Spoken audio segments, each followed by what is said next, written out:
This is not the leader of the state. I think he considered himself as an emperor.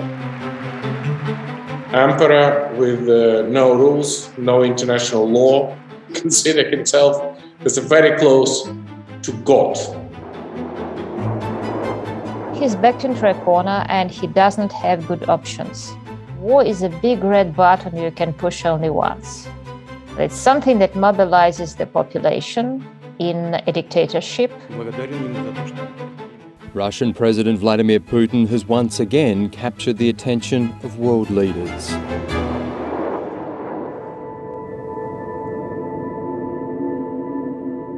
Thousands of Russian forces are training very close to Ukraine's border, giving every appearance their drills are simply a prelude to war. He's extremely cynical. He's classical KGB man. Don't trust Putin. But at the same time, second recommendation, don't be afraid of Putin. And please, no concession to Putin. With this situation, if you give him a finger, he take the whole arm. Petro Poroshenko has faced down Putin before as President and Commander-in-Chief of Ukraine from 2014 to 2019. I'm proud that under my leadership, we released from the Russian occupation 2/3 of the occupied Donbass. This is the first visit by a Ukrainian leader to our country. He stood shoulder to shoulder with Australia after the downing of flight MH17. Now back in Ukrainian politics, he's facing charges of treason, which he says are politically motivated. The most important thing is the unity of the nation. Back in 2014, Ukrainian cities like Mariupol came under repeated attack. Mr. Poroshenko is quick to remind foreigners the violence has never stopped in eastern Ukraine. We are already 8 years in the war, and this is not a frozen conflict. This is the hot war, and every single week Ukrainians losing our hero, our soldiers.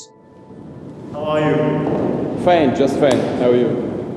World leaders have been discussing the ongoing tension daily. Others, like France's Emmanuel Macron, have tried meeting with Putin. Among other things, Russia is directly called the main threatened enemy by the military strategy of NATO of 2019. NATO determined us an enemy. When the Minsk Accords were signed, there wasn't anything like today's intense Russian military presence at the border. And that's something we discussed with President Putin. And when I talk about stability and de-escalation, that's what it's about. We actually don't know how successful was his 6 hours negotiation with Putin. But again, I just want to remind you and remind all the viewers of ABC that Putin understands only language of strength.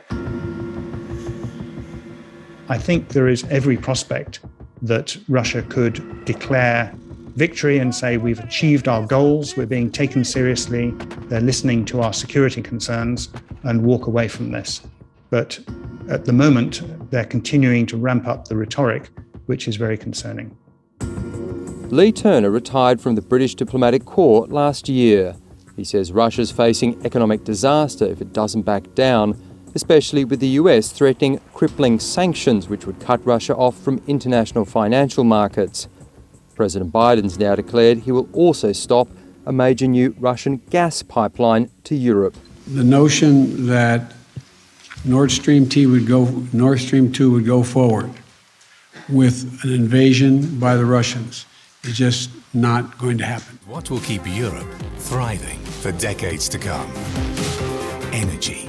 Russian gas is a major source of influence in a kind of very difficult, corrupting way for Western European decision makers.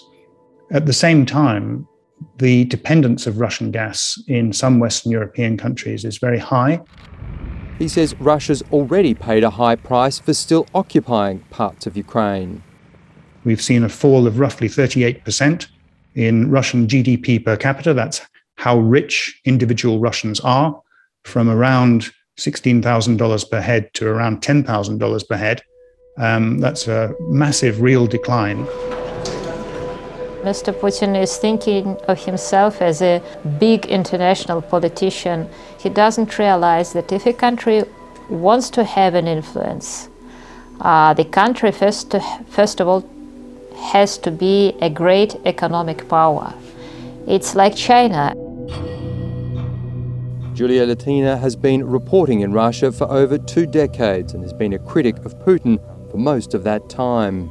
Chinese, they call Russian state a slowly sinking ship. So obviously China is going to be important with or without Russia. I'm afraid that Russia is not going to be important with or without China. But she expects no invasion of Ukraine will take place for now.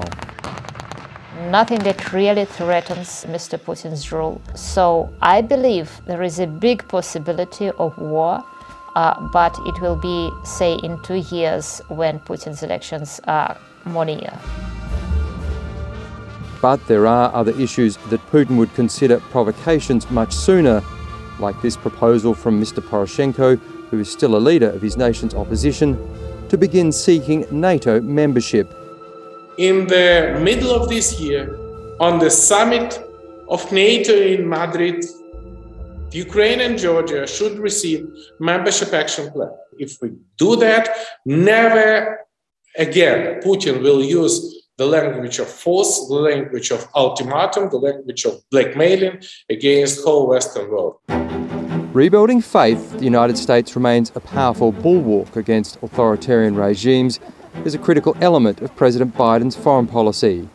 In the post-Trump era and after its maligned withdrawal from Afghanistan, President Biden's administration has been trying to reinvigorate American alliances. US Secretary of State Anthony Blinken is now visiting the region, including Australia, ahead of a meeting of the Quad later this week.